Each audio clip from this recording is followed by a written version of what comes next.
Raggedy Ann learns a lesson. One day the dolls were left all to themselves. Their little mistress had placed them all around the room and told them to be nice children while she was away. And there they sat and never even so much as wiggled a finger until their mistress had left the room. Then the soldier dolly turned his head and solemnly winked at Raggedy Ann. And when the front gate clicked and the dollies knew they were alone in the house, they all scrambled to their feet.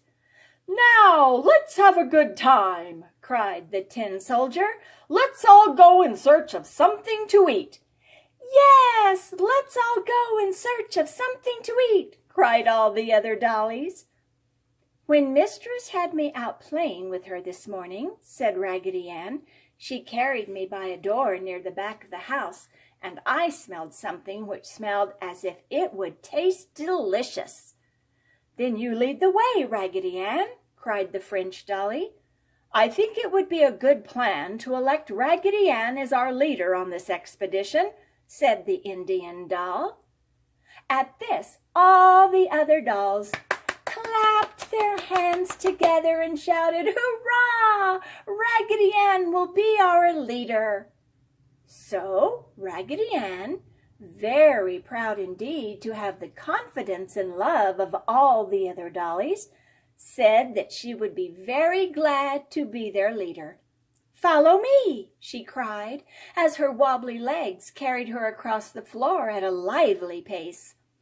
The other dollies followed, racing about the house until they came to the pantry door. "This is the place!" cried Raggedy Ann, and sure enough, all the dollies smelled something which they knew must be very good to eat.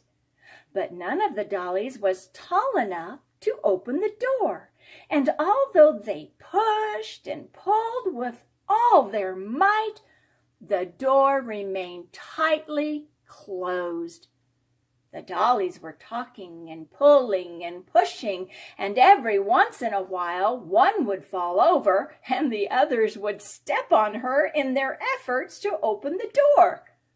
Finally, Raggedy Ann drew away from the others and sat down on the floor. When the other dollies discovered Raggedy Ann sitting there, running her rag hands through her yarn hair, they knew she was thinking. "Shh, shh," they said to each other, and quietly went over near Raggedy Ann and sat down in front of her. "There must be a way to get inside," said Raggedy Ann. "Raggedy says there must be a way to get inside," cried all the dolls. "I can't seem to think clearly today," said Raggedy Ann. "It feels as if my head were ripped." Oh, at this, the French doll ran to Raggedy Ann and took off her bonnet. "Yes, there is a rip in your head, Raggedy," she said, and pulled a pin from her skirt and pinned up Raggedy's head. "It's not a very neat job, for I got some puckers in it," she said. "Oh, that is ever so much better," cried Raggedy Ann. "Now I can think quite clearly." "Now Raggedy can think quite clearly," cried all the dolls. "My thoughts must have leaked out the rip before," said Raggedy Ann.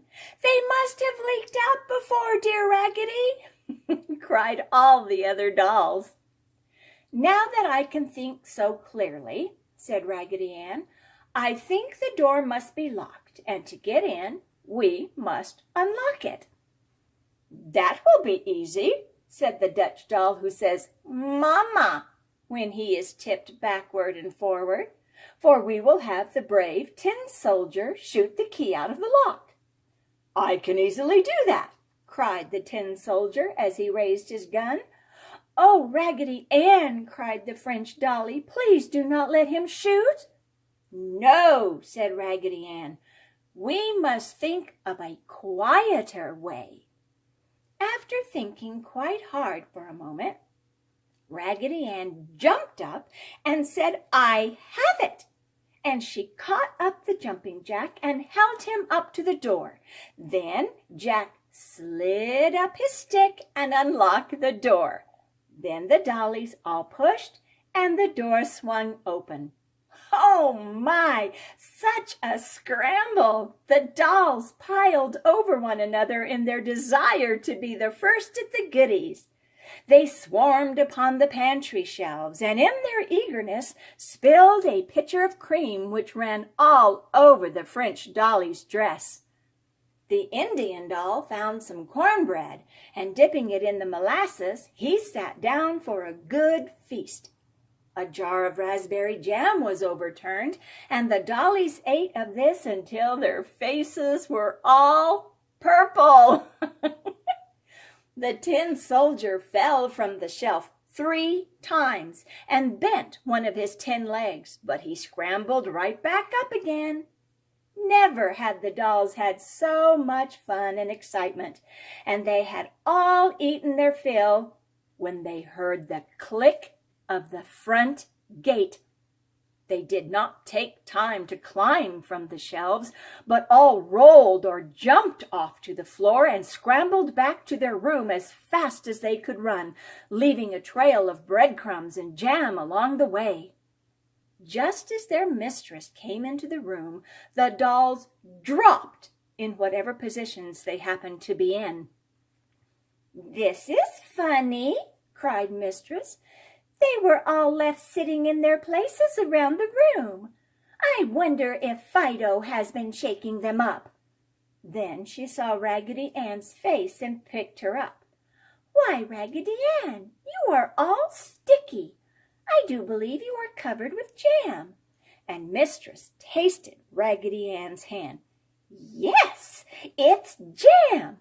Shame on you, Raggedy Ann. You've been in the pantry, and all the others, too." And with this, the doll's mistress dropped Raggedy Ann on the floor and left the room. When she came back, she had on an apron, and her sleeves were rolled up. She picked up all the sticky dolls, and putting them in a basket, she carried them out under the apple tree in the garden. There she had placed her little tub and wringer, and she took the dolls one at a time and scrubbed them with a scrubbing brush and soused them up and down and this way and that in the soapy suds until they were clean. Then she hung them out all on the clothesline in the sunshine to dry. There the dolls hung all day, swinging and twisting about as the breeze swayed the clothesline. "I do believe she scrubbed my face so hard she wore off my smile," said Raggedy Ann after an hour of silence. "No, it is still there," said the tin soldier as the wind twisted him around so he could see Raggedy. "But I do believe my arms will never work without squeaking. They feel so rusted," he added. Just then the wind twisted the little Dutch doll and loosened his clothespin so that he fell to the grass below with a sawdusty bump, and as he rolled over he said, "Mama," in a squeaky voice. Late in the afternoon, the back door opened, and the little mistress came out with a table and chairs. After setting the table, she took all the dolls from the line and placed them about the table. They had lemonade with grape jelly in it, which made it a beautiful lavender color, and little baby teeny-weeny cookies with powdered sugar on them. After this lovely dinner, the dollies were taken in the house, where they had their hair brushed and nice neat nighties put on. Then they were placed in their beds, and mistress kissed each one good night and tiptoed from the room. All the dolls lay as still as mice for a few minutes. Then Raggedy Ann raised up on her cotton-stuffed elbows and said, "I have been thinking." "Shh!" said all the other dollies. "Raggedy has been thinking." "Yes," said Raggedy Ann. "I have been thinking. Our mistress gave us the nice dinner out under the trees to teach us a lesson. She wished us to know that we could have had all the goodies we wished, whenever we wished, if we had behaved ourselves. And our lesson was that we must never take without asking what we could always have for the asking. So let us all remember and try never again to do anything which might cause those who love us any unhappiness. Let's all remember, chimed all the other dollies. And Raggedy Ann, with a merry twinkle in her shoe-button eyes, lay back in her little bed, her cotton head filled with thoughts of love and happiness.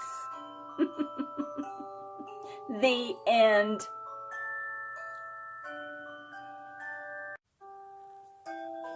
Well, I hope you enjoyed the story of how Raggedy Ann learned a lesson, and I hope you'll join me again for another adventure of Raggedy Ann and her friends. So, until then, Grammy says, ta-ta for now.